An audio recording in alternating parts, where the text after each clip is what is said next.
এতদিন যেই মিডিয়ায় বলেছিল রাজাকার, সেই মিডিয়া আবার তাদের নিউজ কভার করে। ঠিক না ঠিক? করে না করে না? করছে না করছে না? সংবাদ সম্মেলনে এত মাইক্রোফোন সামনে যে মাইক্রোফোনের চাপে নেতার মুখ দেখা যায় না। ঠিক বলছি না ঠিক বলছি? তো এই জন্যে ভাইরা আমার, এটা দুনিয়ার পরেই তো দেখে গেলেন, বেশি দেখার দরকার নাই। তো ইজ্জত দিয়েছে না দেয় নাই? কথা কয় না, একটু জোরে বলেন, দিয়েছে না দেয় নাই? কুপাকুপি ওয়াজ হবে। কি ওয়াজ? এমপিরা কোথায় গেল, মন্ত্রীরা কোথায় গেল, আওয়ামী লীগ কোথায়, ওবায়দুল কাদের কোথায়, এইগুলো নিয়ে আলোচনা হবে। এগুলো বলে দেয় হুজুর, এইগুলো শুনতে চাই। তবে এখানে বিষয়টা ভালো, সাবজেক্টটা ভালো, মানুষ যেন আল্লাহমুখী হয়, মানুষ যেন নামাজমুখী হয়, মানুষ যেন কোরআনমুখী হয়, এই কাজগুলো, এই কথাগুলো বলতে চাই। যদি আপনারা অন্তত আধা ঘন্টা বা তার একটু বেশি সময় দেবেন ইনশাআল্লাহ। কষ্ট হবে? ও আমার ভাইরা, আলামিন আল্লাহর নবী সাল্লাল্লাহু আলাইহি সাল্লামকে পাঠালেন মক্কায়। মক্কায় তিনি নবী হলেন 40 বছর বয়সে। 40 বছর বয়সের আগ পর্যন্ত তিনি নবুয়ত পান নাই, কিন্তু মক্কায় কোনো গুনাহের কাজ করেন নাই, কোনো অন্যায় করেন নাই, অপকর্ম করেন নাই, মানুষকে গালি দেন নাই, গালমন্দ করেন নাই। এমনকি ছোট্টবেলা থেকে আপনারা জানেন ইনসাফ কায়েম করেছেন। যখন দুগ্ধ মাতা হালিমার বাড়িতে গিয়েছেন, তখন স্তন একটা পান করেছে, আরেকটা দুধ ভাই আব্দুল্লাহ, তার নাম ছিল যদি ভুল না বলি আব্দুল্লাহ, দুধ ভাই আব্দুল্লাহর জন্য রেখে দিয়েছেন। এই ইনসাফ কায়েম করেছেন একেবারে শিশুকাল থেকে, বাল্যকাল থেকে, দোলনায় থাকতে থেকে। ও আমার ভাইয়েরা, সেই নবী যখন নবুয়ত পেয়েছেন, নবুয়ত পাওয়ার পরে যখন প্রকাশ্যে ঘোষণা দেওয়ার জন্য বললেন, আল্লাহ রাব্বুল আলামিন বললেন, এবার তুমি মক্কাবাসীকে ডাক দাও ওগো নবী, আর মক্কাবাসীকে স্পষ্ট জানিয়ে দাও যে আমি তোমাকে নবী করে প্রেরণ করলাম। মক্কাবাসীকে আল্লাহ রাসূল ডাকলেন এবং ডাকার পরে বললেন, ওগো আমার মক্কাবাসীরা, আমি যদি বলি পাহাড়ের অপর পাশে শত্রুরা রয়েছে, যারা আমাদের আক্রমণ করবে, যারা আমাদের উপরে তীরধনুক নিয়ে আক্রমণ করবে, তরবারি নিয়ে আক্রমণ করবে, তোমরা কি বিশ্বাস করবা? মক্কাবাসী বলল, অবশ্যই বিশ্বাস করব। লাত মানাত ওজ্জার কসম করে বলি, ওই কাবাতে 360টি মূর্তি রয়েছে, সেই মূর্তির কসম করে বলি, তুমি যদি বলো যে পাহাড়ের ওই পাশে শত্রুরা রয়েছে যারা আমাদের উপরে আক্রমণ করবে, আমরা সেটা বিশ্বাস করব। আল্লাহর নবী বললেন, যদি তাই হয় তাহলে আমি তোমাদের সাবধান করে দিচ্ছি, মৃত্যু পরবর্তী একটা জীবন রয়েছে, যেই জীবনে বিচারের কাঠগড়ায় দাঁড়াতে হবে আর ভালো মন্দের হিসাব দিতে হবে। এই জন্য আল্লাহ রাব্বুল আলামিন তোমাদের সতর্ক করার জন্য নবী করে পাঠিয়েছেন। আমি নবী হয়ে এসেছি। আল্লাহ বলে দিয়েছেন, বলো লা ইলাহা ইল্লাল্লাহু মুহাম্মাদুর রাসূলুল্লাহ, আল্লাহ ছাড়া কোনো ইলাহ নেই এবং মুহাম্মদ আল্লাহর প্রেরিত রাসূল। আমার প্রতি এবং আল্লাহর প্রতি ঈমান আনতে আল্লাহ রাব্বুল আলামিন তাগিদ করেছেন। এখন গো মক্কাবাসী, বলো দেখি তোমরা ওই আল্লাহর প্রতি এবং আমি রাসূলের প্রতি ঈমান আনতে রাজি আছো কিনা? সবাই রাজি হয়ে গেল? রাজি হয়েছে? আল্লাহর নবী যখন জিজ্ঞাসা করেছিলেন, আমার কথা তোমরা কেন বিশ্বাস করবা? আমি যদি বলি ওই পারে শত্রু আছে, তোমরা কেন বিশ্বাস করবা? কাফেরেরা বলেছিল, 40টা বছর ধরে তোমাকে দেখছি, কোনোদিন অন্যায় বলো নাই, কোনোদিন মিথ্যা বলো নাই, কোনোদিন কাউকে ঠকাও নাই, কোনোদিন কাউকে ফাঁকি দাও নাই, কোনোদিন কারোর সাথে প্রতারণা করো নাই, কোনোদিন কারো অর্থ আত্মসাৎ করো নাই, কোনোদিন কোনো মানুষের জমিনের আল ঠালো নাই, কোনোদিন কোনো মানুষের খেজুরের গাছের খেজুর পেড়ে খাও নাই, কোনোদিন কোনো মানুষের উট ধরে নিয়ে আসো নাই। 40 বছর পর্যন্ত দেখলাম তুমি মুহাম্মদ সত্যবাদী, তুমি সাদিক, তুমি আল আমিন, তুমি বিশ্বস্ত, তুমি সত্যবাদী। আমরা দেখেছি তুমি মিথ্যা বলো না, এই জন্যই তোমাকে বিশ্বাস করব। কিন্তু যখন আল্লাহর কোরআনের কথা, কোরআনের দাওয়াত দিলেন, যখন নিজের নবুয়তের ঘোষণা দিলেন, যখন আল্লাহ রাব্বুল আলামিনের পরকালের ব্যাপার, আল্লাহ রাব্বুল আলামিন জানানো পরকালের ব্যাপারে সতর্ক করলেন, তখন তারা মানতে পারলো না। এটার কারণ হলো তারা বিশ্বাস করে না, এটা নয়, তারা বিশ্বাস করেছে যে পরকাল আছে, তারা বিশ্বাস করেছে বিচারের কাঠগড়ায় দাঁড়াতে হবে, কিন্তু তাদের প্রবলেম ছিল একটা, পূর্বপুরুষ করে গিয়েছে যেই দল, আমরাও করব সেই দল। ওরা বিশ্বাস করে নাই তা না, ওদের বিশ্বাস ছিল যে মুহাম্মদ যেটা বলছে এটাই সত্য। কিন্তু সমস্যাটা ছিল পূর্বপুরুষ যেই দল করেছে আমরাও করব সেই দল, এরকম এখন মানুষ আছে না নাই? আমাদের বাপদাদারা যেই দল করে আসছে এই দল করা ছাড়া তো আমাদের কোনো রাস্তা নাই। ওই দল যাই যেই দিকে আমরাও যাব সেই দিকে। এতদিন তো আমরা চরমনার জামাত ইসলাম মনে করিলাম, যাক মিলে মিশে মোটামুটি ওয়াজ করে খাবো, কিন্তু আবার আজকে থেকে ফাঁকা ফাঁকা। ঠিক না ভাই? ঠিক। এখন এতদিন আমরা তো ভাই ভাই একসাথে এক টেবিলে বসছিলাম, আজকে থেকে টেবিল দুইটা হয়ে গেল। এতদিন আমরা দুই ভাই একসাথে মিলেমিশে চরমনা আর জামাত ইসলাম ভাই ভাই এরকম ছিল না, কথা কয় না। আজকে থেকে কিছুটা ফাঁকা হয়ে গেল। এই তো আমার আমির যেদিকে, এখন জামাত আমির যেদিকে জামাতের লোক যাবে সেই দিকে, চরমনায়ের আমির যেদিকে চরমনায়ের লোক যাবে সেই দিকে, বিএনপির আমির যেদিকে বিএনপির লোক যাবে সেই দিকে, আওয়ামী লীগের আমির যেদিকে আওয়ামী লীগের লোক যাবে সেই দিকে। শেখ হাসিনা পালিয়ে গিয়েছে, আওয়ামী লীগরা সবাই এক এক করে পালাইছে, ঠিক কিনা? আমির যেদিকে পালাইছে কর্মীরাও সেই দিকে পালাইছে। আবার আমির যদি ফাঁসির কাস্টে ঝোলে, কর্মীরাও এই ফাঁসির কাস্টে ঝুলে জীবন দেওয়ার জন্য প্রস্তুত হয়ে যায়, বলেন ঠিক কিনা? আলহামদুলিল্লাহ, আল্লাহ ভালো এবং মন্দ রেখেছেন। এই ভালো এবং মন্দর পরবর্তী হিসাবটা আসবে। ভাইরা আমার, আল্লাহর নবী চেয়েছিলেন মক্কাবাসী যেন পরিবর্তিত হয়, মক্কাবাসীরা যেন আল্লাহর দ্বীন মেনে নেয়, রাসূলকে মেনে নেয়, তারা যেন জান্নাতি হয়ে যায়। কিন্তু এত কষ্ট করার পরেও 13টা বছর সেখানে পরিশ্রম করলেন, মক্কাবাসী তো মানলই না, বরং আল্লাহ রাসূলকে হত্যার পরিকল্পনা করলো, বলেন ঠিক কিনা? আর হত্যা করার জন্য ইতিপূর্বেও আল্লাহর নবীকে চূড়ান্ত সিদ্ধান্ত নেওয়ার আগে ওমর রাদিয়াল্লাহু তাআলা আনহুকে দিয়ে পাঠিয়েছিল হত্যা করার জন্যে। আজকে আমি সূরা তহার 55 নম্বর আয়াত তেলাওয়াত করেছি। এই আয়াতটা নিয়ে আলোচনা করব। সূরাটা মাক্কি সূরা, এবং এই সূরার তেলাওয়াত শুনে হযরত ওমর রাদিয়াল্লাহু তাআলা আনহু ইসলাম কবুল করেছিলেন, বলেন সুবহানাল্লাহ। আয়াতটা কি সবাই পড়েন? মিনহা খলাকনাকুম ওয়া ফিহা নুঈদুকুম ওয়া মিনহা নুখরিজুকুম তারাতান নুখরা। এটা আমরা কোথায় পড়ি?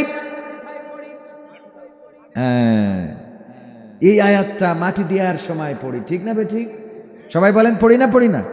হাতের মুঠার মধ্যে মাটি নেই, তারপরে মাটি দেওয়ার সময় পড়ি। অথচ এই আয়াত মাটি দেওয়ার সময় পড়ার কোনো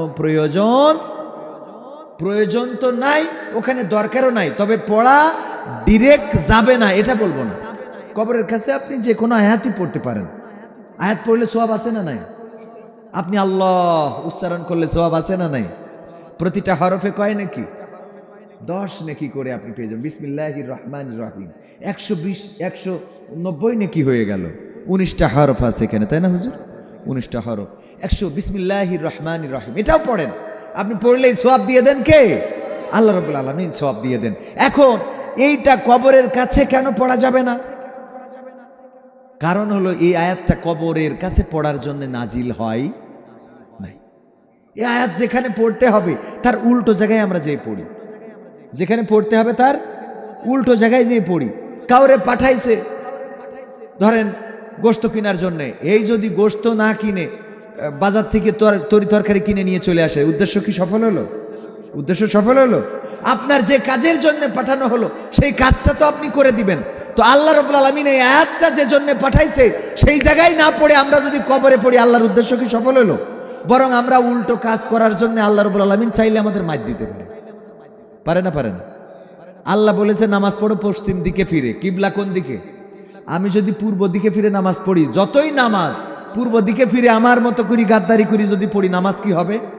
তবে হ্যাঁ হবে কখন? যখন আপনি দিক নির্ণয় করতে পারছেন না, তখন আপনি যে কোনো দিকে নামাজ পড়লে আল্লাহ রাব্বুল আলামিন সব দিকে আছেন, বলেন সুবহানাল্লাহ। দিক যখন নির্ণয় করতে পারেন নাই, তখন কি ওই দিকে ফিরে নামাজ হবে? কাপড় নাই, পবিত্র নাই, এমন জায়গায় এমন পরিস্থিতিতে যে কাপড় পবিত্র নাই, এখন কি করবেন? কাপড়ের দোহাই দিয়ে নামাজ কাজা করা যাবে না, ওই কাপড়েই আপনার নামাজ পড়তে হবে। এটাই কবুল করবেন কে? আল্লাহ কবুল করবেন। যদিও নামাজের পূর্ব শর্ত কাপড় পাক, কিন্তু পরিস্থিতি যখন বাধ্য করে, এটাকে বলে কি মানে মুসিবতের, এটার কি একটা বলে, ওজরের কোনো ফতোয়া নেই, ওজরের কোনো ওজরে যখন পড়ে গেছেন তখন কোনো ফতোয়া নাই। যাই হোক, আমি যেটা বলছিলাম, আল্লাহর উদ্দেশ্য সফল হবে না। মসজিদে নামাজ পড়তে বলেছে, আপনি মসজিদটাকে বাদ দিয়ে মাদ্রাসায় যদি নামাজ পড়েন, মসজিদ ফাঁকা রেখে দেন, আল্লাহর উদ্দেশ্য কি সফল হইল? হইল না। তো আয়াত দিয়েছে যে কাজে, সেইটা না করে আপনি যদি কবরে পড়েন, তাইলে কি আল্লাহর উদ্দেশ্য সফল হইল? আজকে আপনাদের জানাই দেব, এই আয়াতটা কবরে পড়বেন না তো কোথায় পড়বেন সেটা জানার দরকার আছে না নাই? কারণ আপনি কারেন্ট, বিদ্যুৎ, এই বিদ্যুৎটার মধ্যে প্লাগ ঢুকাইতে হয়। তো এইটা যাদের যেই দেশে বিদ্যুৎ নেই, ও কি বসবে? ও তো হাত ঢুকাই বসে থাকবে, ঠিক না ভাই? ঠিক। তো এই জন্য বিদ্যুৎটাকে জানতে হবে, বিদ্যুতের কাজ কি, ক্ষতি কি করে, এটাই উপকার কি, সেটা জানলে তারপরে আপনি ব্যবহার করতে পারবেন। এই জন্য কোরআনেরও কিছু আয়াত আছে যে তোমরা মদ খাও কিন্তু মাতাল অবস্থায়, বলেন হুজুর, নামাজের কাছে এসো না। কোরআনের আয়াত আছে না নাই? কয় নম্বর আয়াত আমি বলতে পারবো না, কারণ ওটা এখনো মুখস্থ করিনি। তো এই আয়াত আল্লাহ দিয়েছেন যে তোমরা মদ খাও কিন্তু মাতাল অবস্থায় নামাজের কাছে এসো না। এই আয়াত পড়ি মদ খোররা বলে ঠিক আছে, তার মানে আল্লাহ মদ খাতি বলিস আর নামাজেও ছাড় দিয়েছে। হ্যাঁ, এই আয়াত পড়ি যদি সে মানা শুরু করে দেয়, তাহলে মদ খাওয়া জায়েজ আছে না নাই? কিন্তু পরবর্তী আয়াত দিয়ে আল্লাহ এটাকে পুরো স্টপ করে দিয়েছেন, খবরদার মদের ধারের কাছে যেও না, লা তাকরাবুজ জিনা, তোমরা জিনার নিকটবর্তী হইও না। একজন বলতেছে জিনার নিকটে জাতি নিষেধ করেছে, কিন্তু করতে নিষেধ করেনি। আরে বাবা, কত বড় আল্লাহ! ও কোরআনের ব্যাখ্যা করতে বলছে কাছে জাতি নিষেধ করেছে, কিন্তু করলে অসুবিধা নেই। শয়তান এরা মাসে না নাই? ও আমার ভাইয়েরা, এই জন্য আমাদের জানতে হবে আল্লাহ আয়াতটা কেন নাজিল করলেন। সূরাটা মাক্কি সূরা। এই সূরার তেলাওয়াত শুনে ওমর রাদিয়াল্লাহু তাআলা আনহু ইসলাম কবুল করেছেন। কারণ হলো, যখন ওমর রাদিয়াল্লাহু তাআলা আনহুকে পাঠালেন, যাও নবীর মাথা কাটার মতো কে আছো, যদি কেউ থাকো হাত উঁচু করো, নবীজির মাথা কাটতে হবে। কেউ হাত উঁচু করলো না, ওমর দাঁড়িয়ে বলল আমি পারবো। মক্কার কাফেরেরা বলল সেটাই সম্ভব, কারণ ওমরের মধ্যে সেই বীরত্ব আছে না নাই? ওমরের মধ্যে সেই বীরত্ব ছিল, যেই বীরত্ব দিয়ে আল্লাহর নবীর মাথা কাটতে পারবে। বলল ওমর, তাইলে এই কাজটা তোমার দিয়ে সম্পাদন করতে চাই, ছুটে যাও, নবীর মাথা কেটে আসো। পথের মধ্যে ইবনে নাইমের সাথে দেখা হলো। ইবনে নাইম বললেন কোথায় যাও? ওমর নাঙ্গা তরবারি নিয়ে বলল নবীজির মাথা কাটতে যায়। নবী মুহাম্মদ সাল্লাল্লাহু আলাইহি সাল্লামের মাথা কাটতে যায়। বলল তুমি নবীজির মাথা কাটবা, ওই যে ছাগলের বাচ্চা, ভেড়ার বাচ্চা, দুম্বার বাচ্চা দেখা যায়, ওইটা কি ধরতে পারবা? এটা কোনো ব্যাপার হইলো? ছোট্ট বাচ্চা ধরে দেখাও। ছাগলের বাচ্চা, দুম্বার বাচ্চা, ভাড়ার বাচ্চা অথবা গরুর বাছুর, এগুলো কি ধরা যায়? ছোট এইগুলো তিড়িং বিড়িং করে একদিক থেকে আর একদিকে চলে যায়। ওমর রাদিয়াল্লাহু তাআলা আনহু যখন ধরতে পারলেন না, ঘেমে একেবারে লাল হয়ে গেলেন, টপ টপ করে ঘাম ঝরতেছে। ইবনে নাইম বুঝলেন এখন মিজাজটা চড়া হয়েছে, এবার একটু রাগ ধরানোর জন্য বললেন, ওগো ওমর, তুমি যে নবীজির মাথা কাটতে যাও, তুমি জানো নাকি সেই নবীর দিন তোমার বাড়িতে ঢুকে গেছে? কয় কেমনে ঢুকলো? কয় তুমি তো সারাদিন মিছিল করে বেড়াও, ধানের শীষ ধানের শীষ, নৌকা নৌকা, ওদিকে তোমার বউ তো জামাতের রুকন। এরকম আছে না নাই? সারাদিন মিছিল করতেছে রাজপথে, অথচ বউ দেখা যায় জামাতের রুকনেই বসে আছে। সত্য বলছি না মিথ্যা বলছি? বাস্তব কথা বলতেছি। ও আমার ভাইয়েরা, বলল তুমি যাও নবীজির মাথা কাটতে, আর নবীর দিন তোমার ঘরে পৌঁছে গেছে। কেমনে পৌঁছালো? তোমার বোন ফাতেমা বিনতে খাত্তাব এবং তার স্বামী তোমার ভগ্নিপতি ইসলাম কবুল করেছে। এটা শোনার পরে মিজাজটা আরো গরম হয়ে গেল, যে আমি যাই নবীজির মাথা কাটতে, আর সেই নবীজির দিন আমার বাড়িতে। তাড়াতাড়ি করে বাড়িতে চলে গেল, গুনগুন করে কোরআন পড়ছিল, কোরআন পড়া শেখাচ্ছিল। যদি ভুল না বলি, হযরত খুবাইব রাদিয়াল্লাহু তাআলা আনহু যখন বাড়িতে গেল, দরজায় নক করলো, জিজ্ঞাসা করলো কে? বলল আমি ওমর বিনতে খাত্তাব। বোন বুঝতে পারলো নিশ্চয় আমার ভাই খবর পেয়েছে যে আমি এখন ওই দলের স্লোগান বাদ দিয়ে আর এক দলের স্লোগান ধরেছি, নিশ্চয় আমার সাথে গোলমাল শুরু করবে। তাড়াতাড়ি করে নবীজির সাহাবী যিনি কোরআন পড়াচ্ছিলেন, তাকে ঘরের মধ্যে কোনো এক জায়গায় লুকায়ে রাখলেন এবং দরজা খুললেন। তারপরে বললেন, ওগো বোন, কেন ইসলাম কবুল করেছে? বললো এটাই হলো সত্যবাণী, এই কোরআন পড়েছি, এটার মধ্যে এটার চেয়ে সত্যবাণী আর জমিনে আসে নাই, এই জন্যে কোরআন মেনে নিয়েছি, আল্লাহর নবীর দিন মেনে নিয়েছি। ওমর রাদিয়াল্লাহু তাআলা আনহু ক্ষিপ্ত হয়ে মার শুরু করে দিলেন ফাতেমা বিনতে খাত্তাব এবং তার স্বামীকে যখন পিটানো শুরু করলেন, মারতে মারতে এক পর্যায়ে কপাল ফেটে গেল, কপাল কেটে রক্ত বের হয়ে গেল। ফাতেমা বিনতে খাত্তাব রাদিয়াল্লাহু তাআলা আনহা কপাল থেকে রক্ত হাতে করে নিয়ে বললেন, ওগো আমার ভাই, দেখো তুমি আমার রক্ত ঝরিয়েছ, তুমি যেই মায়ের গর্ভে ছিলে আমিও সেই মায়ের গর্ভে ছিলাম, তুমি যেই বাবার ওরসের আমিও সেই বাবার ওরসের, আজকে তুমি আমার মেরে রক্তাক্ত করে দিলে। ওগো আমার ভাই, দেখো তুমি যতই আমার মারো রক্ত ঝরাও, আজকে তুমি আমার যদি জীবনটাও নিয়ে নাও, জীবন দিতে কোনো আপত্তি নাই, কিন্তু যেই কোরআনটা বুকে ধারণ করেছি এই কোরআনের পথ থেকে এক চুল পরিমাণ সরে দাঁড়াবো না। ওমর রাদিয়াল্লাহু তাআলা আনহু এমন একটা শক্ত জবাবে নিজের মধ্যে একটা ধাক্কা খাইলেন, আহারে এত মার মারলাম, এত পিটালাম, তারপরেও কেন এই দিন ছাড়তে চায় না। ওসমান হাদি জীবনে এত হুমকি পাইলেন তাকে হত্যা করা হবে, বলল যে কফিনটা রেডি রাইখো। ওসমান হাদি রাহিমাহুল্লাহ বললেন, আমি তো হারাম খেয়ে শরীর বানাই নাই, আমি হারাম খাই নাই, সুতরাং ছোট্ট একটা কফিনে হালাল সম্পদ, হালাল আহার আমার শরীরের মধ্যে ঢুকেছে, যেটার ছোট্ট একটা কফিনে রক্তাক্ত শরীর নিয়ে আল্লাহর দরবারে হাজিরা দিতে পারলে আমার সফলতা। আল্লাহু আকবার বলবেন। এই জমিনেও পাওয়া যায় যে ছোট্ট একটা কফিনে রক্তাক্ত শরীর নিয়ে আল্লাহর কাছে হাজিরা দিতে পারলেই সফলতা। ওই পথ থেকে ফিরে আসে নাই, বরং শহীদ হওয়ার জন্য জীবনকে একেবারে ওপেন করে দিয়েছেন বাতিলের জন্য। ঠিক না বে ঠিক? শহীদ হতে চেয়েছেন, জান্নাত কিনে নিতে চেয়েছেন। আব্দুল্লাহ জুলবাজাদাইন নামক একজন সাহাবী ছিল, আমার যুবকেরা, নাম পূর্বের নাম ছিল আব্দুল উজ্জা, অনেকে এই ঘটনাটা জেনে থাকতে পারেন। মদিনায় যখন নবীজি হিজরত করলেন, আব্দুল উজ্জা চাচার বাড়িতে থেকে মানুষ, চাচার বাড়িতে থেকে মানুষ, চাচার বাড়িতে থাকার কারণ হলো বাবা মারা গিয়েছে, এতিম সন্তান, মা চলে গেছে নানার বাড়িতে। এই আব্দুল উজ্জা বললেন, ওগো চাচা, নবী মুহাম্মদ সম্বন্ধে আপনার ধারণা কি? বলল, আমার মন বলে তিনি আল্লাহর প্রেরিত পয়গম্বর। বলল, যদি তাই হয় তাইলে ইসলাম কি কবুল করা যায় না? বলল, না, যাবে না, কারণ বাপদাদার ধর্ম ত্যাগ করা যাবে না, আমার বাপদাদারা যেই ধর্ম করে গিয়েছে ওই ধর্ম ছাড়া যাবে না। আব্দুল উজ্জা বললেন, চাচা যদি তাই হয় তাইলে আমি ঘোষণা করে দিচ্ছি, আশহাদু আল্লা ইলাহা ইল্লাল্লাহু ওয়া আশহাদু আন্না মুহাম্মাদান আবদুহু ওয়া রাসূলুহু। আল্লাহর নবীর প্রতি ঈমান আনলেন এবং ঈমান আনলেন কার প্রতি? আল্লাহর প্রতি। চাচা বললেন, এর বেনিফিট কি তুমি কি জানো? এর প্রফিট কি তুমি জানো? বলল, না, জানি না। এর প্রফিট হলো আমি তোমাকে সমস্ত সম্পদ থেকে বরখাস্ত করে দিলাম, আমি তোমার সমস্ত সম্পদ থেকে বরখাস্ত করলাম। বলল, চাচা কোনো আপত্তি নাই। বললে, এখানেই শেষ নয়, তোমার গায়ের জামা, পরনের কাপড়, সেটাও আমার টাকায় কেনা, এটাও খুলে দাও। আব্দুল উজ্জা সেটাও খুলে দিলেন, চলে গেলেন নানার বাড়িতে। মাকে ডাকলেন, মা জননী দেখলেন সন্তানের বেহাল দশা। বললেন, ওগো আমার কলিজার টুকরা, এমন অবস্থা কে করেছে তোমার? বলল, আমার চাচা করেছে। কেন? কারণ আমি আল্লাহ ও তার রাসূলের প্রতি ঈমান এনেছি। বলল, এখন আমি তোমাকে কি করতে পারি? বলল, ওগো মা, যদি একটু কাপড় দিতে, যেই কাপড়টা পরে আমি বিশ্ব নবীর কদমের কাছে পৌঁছাতে পারবো। মা জননী একটা চাদর দিলেন, চাদরটা ছিঁড়লেন, অর্ধেক গায়ে জড়ালেন, অর্ধেক পরনে জড়ালেন।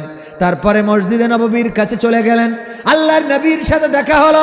বিশ্ব নবী দেখলেন এমন একটা কাপড় পরেছে যেটা হাঁটুর নিচেও যায় নাই, আবার গায়ের উপরে চাদরটা দেওয়া, শরীরটাও ভালো করে ঢেকে নাই। বলল, কে তুমি যুবক? কোথা থেকে এসেছো? এমন অবস্থা কেন তোমার? বলল, আমার অবস্থা এটা হয়েছে শুধুমাত্র আপনার পরে এবং আল্লাহর পরে ঈমান আনার কারণে। আমি এতিম সন্তান, চাচার বাড়িতে থেকে মানুষ, চাচা আমার ঈমান আনার কারণে সমস্ত সম্পদ থেকে বরখাস্ত করেছে। আল্লাহর নবী বললেন, নাম কি তোমার? বলল, আব্দুল্লাহ। বলল, আব্দুল উজ্জা। আল্লাহর নবী বললেন, আব্দুল উজ্জা এই নাম তোমার হতে পারে না। উজ্জা ছিল কি? মক্কায় একটা মূর্তির নাম, উজ্জা, হবল, লাত, মানাত, এগুলো মক্কায় বিভিন্ন মূর্তির নাম তারা দিছিল। কয়টা মূর্তি? 360টা। কারণ প্রতিদিন তারা এক একটা মূর্তির পূজা করত। 365 দিনে একটি বছর, 360 দিন, সূর্য বছর আর চন্দ্র বছর, 365 দিন আমরা ধরি, কিন্তু সূর্য বছরের থেকে চন্দ্র বছর কয় দিনের কম? 11 দিন বা 10 দিন, 11 দিনের বা 10 দিনের কম। এই কম ওরা মাঝখান করে নিয়েছিল, যে সূর্য আর চন্দ্রের মাঝখানে 360 প্রতিদিন এক একটা মূর্তির পূজা করত। এই আব্দুল উজ্জা মানে উজ্জার গোলাম, মূর্তির গোলাম। আল্লাহ নবী বললেন, তুমি উজ্জার গোলাম নও, তুমি আল্লাহর গোলাম আব্দুল্লাহ। নাম কি? ইতিহাসে আব্দুল্লাহ জুলবাজাদাইন নামে পরিচিত। তিনি ঈমান আনার কারণে চাচা একেবারে কাপড় পর্যন্ত খুলে নিয়েছিল। এই আব্দুল্লাহ জুলবাজাদাইন তাবুকের যুদ্ধের সময় বললেন, ওগো নবী, আমি তো তেমন কিছু দিতে পারি নাই, সবাই তো যুদ্ধের জন্য টাকা দিল, পয়সা দিল, অর্থ দিল, ধন দিল, সম্পদ দিল, নারীরা কানের গহনা, গলার চেন খুলে দিল, নাকের নলক খুলে দিল। ওগো নবী, আমি তো কিছু দিতে পারলাম না, আপনি দোয়া করে দেন আজকে যেন আমার জীবনটা যুদ্ধের ময়দানে দিয়ে শহীদ হতে পারি, আমার জীবনটা যেন দিয়ে দিতে পারি। আল্লাহ নবী বললেন, ওগো আব্দুল্লাহ জুলবাজাদাইন, আমি দোয়া করি আল্লাহর কাছে, আল্লাহ রাব্বুল আলামিন তুমি আমার আব্দুল্লাহ জুলবাজাদাইনের রক্তকে কাফেরদের জন্য হারাম করে দাও। আমি কাফেরদের জন্য আব্দুল্লাহ জুলবাজাদাইনের রক্ত হারাম ঘোষণা করলাম।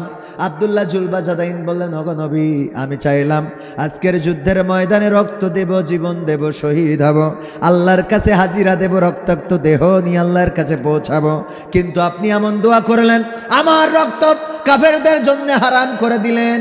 বিশ্বনবী বললেন, ওগো আব্দুল্লাহ জুলবাজাদাইন, শুনে নাও, তুমি যদি তাবুতে জ্বরে ভুগেও মারা যাও, আল্লাহ রাব্বুল আলামিন তোমার মৃত্যুটা শাহাদাতের মৃত্যু হিসাবে কবুল করে নিবি। এবং সত্যি আব্দুল্লাহ জুলবাজাদাইন তাবুর মধ্যে জ্বরে ভুগে মারা গেলেন। বিশ্বনবীর কাছে খবর আসলো, ওগো নবী, যেই সাহাবী ইসলাম কবুল করার কারণে কাপড়টাও আনতে পারে নাই, ওই সাহাবী আজকে তাবুতে মারা গিয়েছেন, কয়েকদিন অসুস্থ ছিলেন। আল্লাহ নবী বললেন, তোমাদের ভাইয়ের জানাজা প্রস্তুত করো এবং তার সাথে খারাপ ব্যবহার করো না। জানাজা প্রস্তুত করা হলো। কবর দেওয়ার সময় আব্দুল্লাহ সাহাবীর নাম ভুলে যাচ্ছি, সাহাবীর নামটা ভুলে যাচ্ছে, যাই হোক, এক সাহাবী বললেন, এই মৃত্যুটা যদি আব্দুল্লাহ জুলবাজাদাইনের না হয়ে আমার হতো, তাহলে আমার জীবনটা ধন্য। আব্দুল্লাহ ইবনে মাসউদ রাদিয়াল্লাহু তাআলা আনহু তিনি বললেন যে এই মৃত্যুটা যদি আব্দুল্লাহর না হয়ে, আব্দুল্লাহ জুলবাজাদাইনের না হয়ে, আমি আব্দুল্লাহ ইবনে মাসউদ রাদিয়াল্লাহু তাআলা আনহু আমার হয়ে যেত, তাহলে আমার জীবনটা ধন্য হয়ে যেত। সুবহানাল্লাহ বলবেন। কারণটা কি? কারণ হলো আব্দুল্লাহ জুলবাজাদাইনের মৃত্যুর পরে রাতের অন্ধকারে তার কবরে নামানোর জন্য প্রস্তুত করা হলো। আলো যিনি ধরেছেন কবরের কাছে, তিনি ছিলেন আর কেউ নন, তিনি ছিলেন আল্লাহর নবীর নিযুক্ত করা ইসলামের প্রথম মুয়াজ্জিন হযরত বেলাল রাদিয়াল্লাহু তাআলা আনহু। তিনি কবরের কাছে আলো ধরে দাঁড়িয়ে আছেন, আর আব্দুল্লাহ জুলবাজাদাইনের লাশটা বয়ে নিয়ে আসছেন এমন দুইজন, যিনি হলেন হযরত আবু বকর রাদিয়াল্লাহু তাআলা আনহু এবং হযরত ওমর রাদিয়াল্লাহু তাআলা আনহু, ইসলামের প্রথম এবং দ্বিতীয় খলিফা পরবর্তীতে হয়েছেন। এই দুইজন লাশটা বহন করে আনলেন, আর কবরের মধ্যে যিনি নেমেছেন তিনি আর কেউ নন, তিনি হলেন স্বয়ং আল্লাহর পয়গম্বর, আখেরি জামানার নবী হযরত মুহাম্মদ সাল্লাল্লাহু আলাইহি ওয়াসাল্লাম। কবরের মধ্যে আল্লাহর নবী রাখলেন, শোয়ালেন, তারপরে চেহারাটা কিবলার দিকে করে দিলেন। কবর থেকে আল্লাহর কাছে দুটি হাত তুলে বললেন, ওগো আল্লাহ, আমি আজকে সন্ধ্যা পর্যন্ত আব্দুল্লাহ জুলবাজাদাইনের উপরে সন্তুষ্ট ছিলাম, তুমি আমার আব্দুল্লাহ জুলবাজাদাইনের উপরে সন্তুষ্ট হয়ে যাও। আল্লাহর নবী এই দোয়া করেছেন যে সাহাবীর জন্য, ওই সাহাবীর পরে আল্লাহ রাব্বুল আলামিন কি আর নাখোশ হতে পারেন? আর পারেন? আল্লাহ নবী ছিলেন মুস্তাজাবুদ দাওয়া, তিনি যে দোয়া করতেন এই দোয়া কবুল করে নিতেন কে?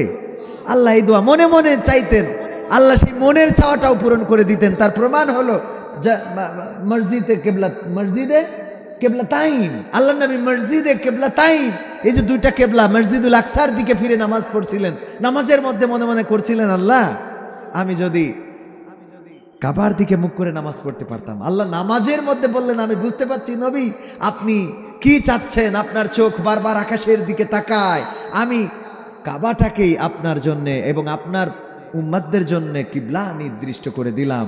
আল্লাহ নবী পরবর্তী 2 রাকাত নামাজ আবার ঘুরে পড়ে নিলেন, কাবার দিকে মুখ করে বলেন সুবহানাল্লাহ। এখনো মসজিদে কিবলাতাইন আছে না নাই? মসজিদে কিবলাতাইনে দেখবেন দোতলায় ওই পাশেও আর একটা মেহরাব করা আছে, দোতলায় মানে দ্বিতীয় উপরের দিকে, নিচের দিকে করা নাই কিন্তু উপরে করা রয়েছে। এগুলো যারা হজে গিয়েছেন তারা দেখবেন। আল্লাহ নবী ছিলেন মুস্তাজাবুদ দাওয়া, তিনি যে দোয়া করতেন সেটা আল্লাহ কবুল করে নিতেন। ভাইরা আমার, আমি এই কথা কেন বলছিলাম শহীদের কথা বলতে, যে আল্লাহর নবীর সাহাবীরা যেমন চাইতেন শহীদ হতে, এখনকার জামানায় শহীদ হওয়ার জন্য ওসমান হাদিরা প্রস্তুত আছে না নাই?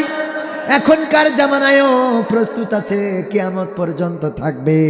আল্লাহ রাব্বুল আলামিন এই বান্দাদেরকে জান্নাত দিবেন, এদেরকে ডাক দিয়ে বলবেন, ইয়া আইয়াতুহান নাফসুল মুতমাইন্না ইরজিই ইলা রাব্বিকি রাদিয়াতাম মারদিয়া ফাদখুলি ফি ইবাদি ওয়াদখুলি জান্নাতি। আল্লাহ রাব্বুল আলামিন ডাক দিয়ে বলবেন, ওগো আমার প্রশান্ত আত্মা, ফিরে আসো আমার দিকে, তোমার রবের দিকে ফিরে আসো, তাড়াতাড়ি আসো তোমার রবের দিকে। তুমি সন্তুষ্ট থাকো এবং আমিও তোমার উপরে সন্তুষ্ট।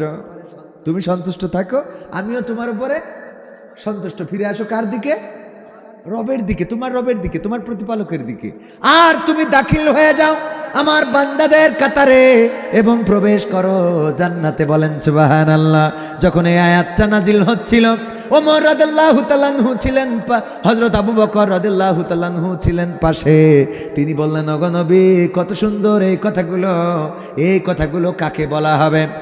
আল্লাহর নবী বললেন, তাফসীরে ইবনে কাসিরে এসেছে, আল্লাহর নবী বললেন, ওগো আবু বকর, এই কথাগুলো তোমার মৃত্যুর সময় আল্লাহ রাব্বুল আলামিন তোমাকেই শোনাবেন। সুবহানাল্লাহ বলবেন না?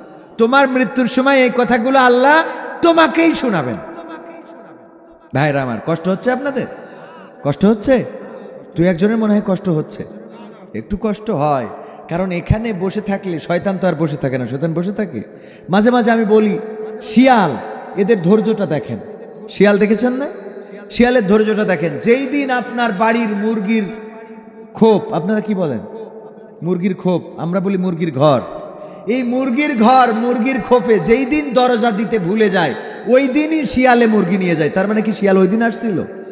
ও 3 মাস ধরে চেষ্টা করতেছে। কয় মাস ধরে? 3 মাস ধরে ও আপনার মুরগির ঘরে ঘুরঘুর করে।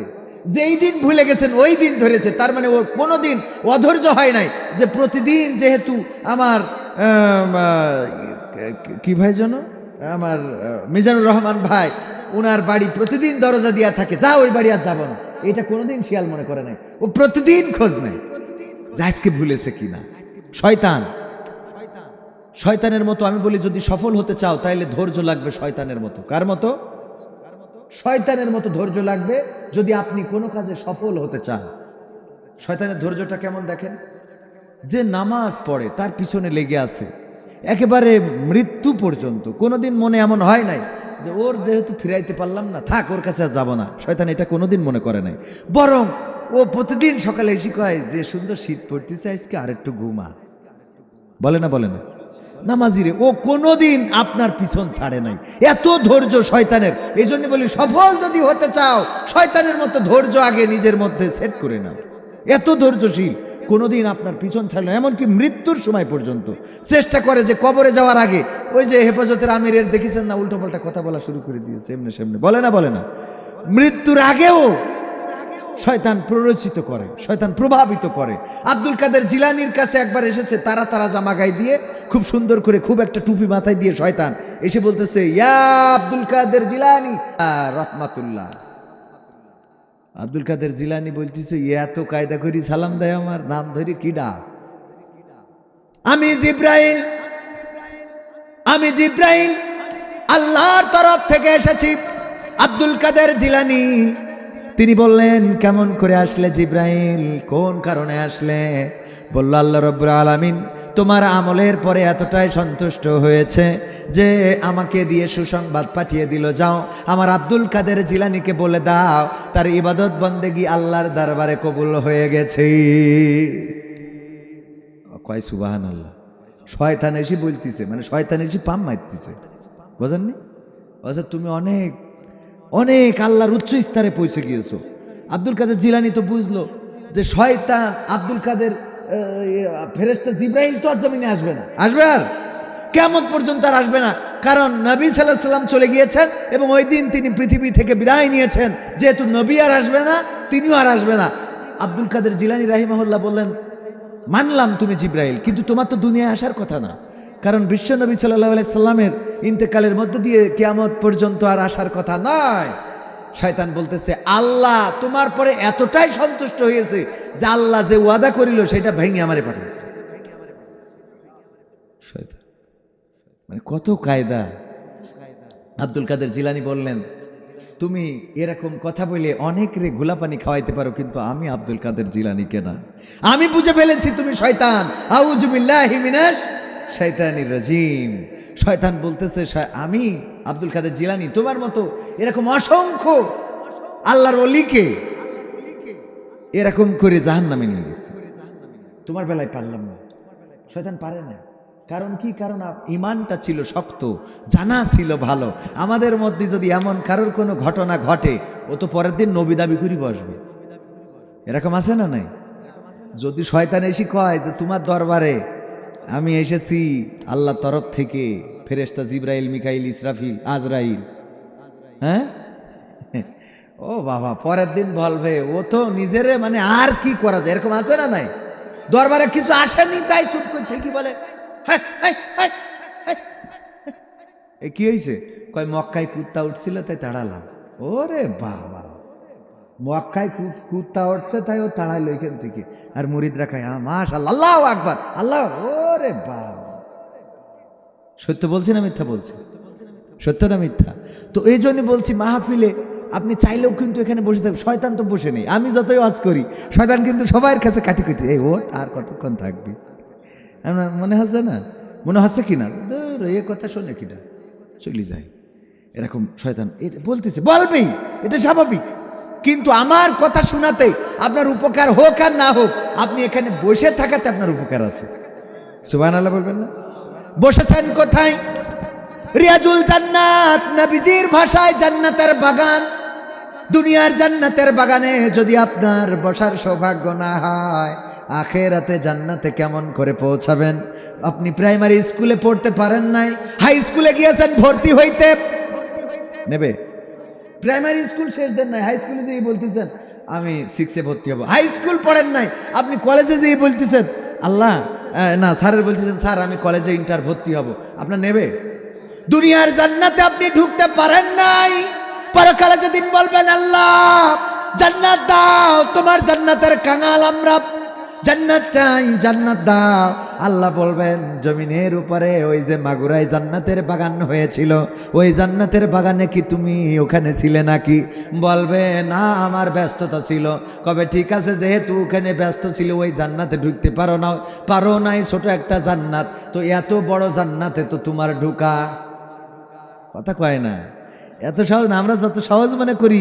পরকাল কিন্তু আল-ইয়াওমা নাখতিমু আলা আফওয়াহিহিম ওয়া তুকাল্লিমুনা আইদিহিম ওয়া তাশহাদু আরজুলুহুম বিমা কানু ইয়াকসিবুন। আল্লাহ সূরা ইয়াসিনে বলছেন যে ওই দিন মানুষের মুখে আঠা লাগাই দেবে, মানুষের হাত আল্লাহর সাথে কথা বলবে, পা কৃতকর্মের সাক্ষ্য দিয়ে দেবে।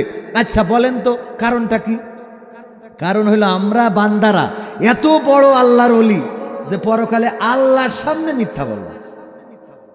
আল্লাহর সামনে আল্লাহ জিজ্ঞেস করছে, সেখানে মিথ্যা বলবো। এটা আমি আমার মন বলে। কেন মন বলে আমি বুঝাই দিই। আল্লাহ হাতের জবান কেন খুলবে, পাঁচ জবান কেন খুলবে যদি মিথ্যা না বলি? সিসিটিভি আছে না? সিসিটিভি ধরেন কোনো জায়গায় যদি লাগাই দেয়, দেওয়ার পরে ড্রয়ের থেকে টাকা চুরি করেছে। আমার ভাইয়ের ব্যবসা প্রতিষ্ঠান আছে, মিজানুর রহমান ভাইয়ের একজন কর্মচারী রেখেছে, ও ড্রয়ের থেকে 5,000 টাকা মেরে দিয়েছে। ওনার হিসেবের টাকা বুঝতে পেরেছে, ড্রয়েরতে মেরে দিয়েছে। ক্যামেরা একটা লাগানো আছে। এখন যে কর্মচারী তারে ডেকে বলল, তুমি কি আমার ড্রয়ের থেকে টাকা নিয়েছো? ও বললো যে না, আমি টাকা নিই নাই, আমি তো ড্রয়ের খুলেই নাই। এরকম আছে না, আমি তো খুলি, ওটা তো আমি চিনি না, তো এটা আমি জানি না, এই সেই ইত্যাদি ইত্যাদি।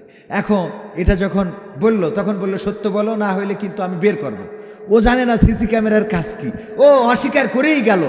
যতবার অস্বীকার করলো, করার পরে এবার লাস্টে কি করলো, ঠিক আছে ক্যামেরা যেহেতু লাগানো, মনিটরে লাগাই দিল যে এবার দেখি তোমার আজকের আমল নামা। দেখা যায় না, যায় না। এটা কখন ভিডিওটা প্লে করতে হলো? যখন অস্বীকার গেছে, যখন মিথ্যা বলেছে। ও যদি ডাইরেক্ট প্রথমেই সত্য বলতো যে হ্যাঁ আমার 5,000 টাকা আমি নিছি, আমি জুয়া খেলে আজকে নষ্ট করে ফেলেছি, আমি এখান থেকে নিছি। তাহলে ওই সিসিটিভি ফুটেজ অন করা লাগতো, ভিডিওটা প্লে করা লাগতো, কেন? তো স্বীকারই করেছে। তার মানে হলো যখন জিজ্ঞেস করবে কবির বিন সামাদ তুমি দুনিয়ায় কেমন ছিলে, আমি তো আল্লাহ বিশাল আল্লাহর ওলি ছিলাম, অনেক পরেজগার, খুব ভালো মানুষ ছিলাম। তুমি ওয়াজ করতে তো টাকা নিতে না, কোনোদিন আমার টাকা নিয়ে দিবে, আমি আরো উল্টো দিয়ে আসতাম। বোঝেননি? আমি টাকা নেবো কে জন্য? এবার তখন আল্লাহ কবে যে আলিয়াউমা নাখতিমু আলা আফওয়াহিহিম ওয়া তুকাল্লিমুনা আইদিহিম ওয়া তাশহাদু আরজুলুহুম। কারণ কবির এখন কি কইতি, টাকা নিয়ে ও টাকা না পারলে আসেনি, আবার ও এখন কয় যে আমি টাকা নিই নাই। অমনি আটা মেরি দিয়ে এবার হাত বলবে, আল্লাহ এই হাত দিয়ে ঘেসাং ঘেসাং করি 1,000 টাকার বঙ্গবন্ধুর নোট গুনে নিয়েছিল। পা বলবে কথা সত্য, কারণ আমার এই পা দিয়ে হেঁটে স্টেজে উঠিল আমি জানি। কান বলবে একদম সত্য কথা, কারণ এই কানে ফোন ধরি বলিল টাকা না দিলি যাবান না। কথা কয় না, আমারটা বলছি বলি ঠিক না নাকি? আমারই ধরবে প্রথমে, তারপরে তো আপনাদের। প্রথমে ধরা খাবে ইমাম হুজুর। আপনি মনে করেন আপনারা না, আপনাদের তো মেলা পরে, আগে আমাদের দিয়ে সাইজ করে নিয়ে তারপরে আপনাদের। 3 জন দিয়ে জাহান্নাম উদ্বোধন হবে। কয়জন? 1 জন আলেম, 1 জন শহীদ, আর 1 জন দানবীর। হুজুর আছে, আমি যদি মিথ্যা বলি বলেন তো। সে আলেমদের মধ্যে আমি একটু অল্প আলেম, ছোট আলেম, ভেজাল আলেম। খাঁটি আলেমদের তার মানে ধরবে আগে, তার মানে আমি একটু আরেকজনের পিছনে, মানে ভাইয়ের পিছনে থাকবো। ভাই তো ওই যে সরসিনা থেকে ফারেক, তো উনার আগে ধরবে। আমি তো দাখিল মাদ্রাসায় পড়ালো, এই জন্যে আপনার ধরি তারপরে আমার। এত মনে করেন না যে বেশি গেছেন, এত সোজা না। কি বুঝতে পারিছেন তো বিষয়টা? কেন মিথ্যা? এই যে মিথ্যা বলার কারণে কি করবে? জবান খুলে। তো এই মাহফিলে যারা আসেননি ওরাও বলবে, আল্লাহ আমি মাহফিলে গেলাম, মাইক ভাড়া দিছিলাম, তো ওর জবান মুখ আটকে দিয়ে বলবে মাইক ভাড়া দিয়া ও তো এই শীতের দোকানতে চটপটি খাইয়ে ফুচকা খাইয়ে 2টা মেয়ে মানুষের কাটি দিয়ে বাড়ি চলে গেছে।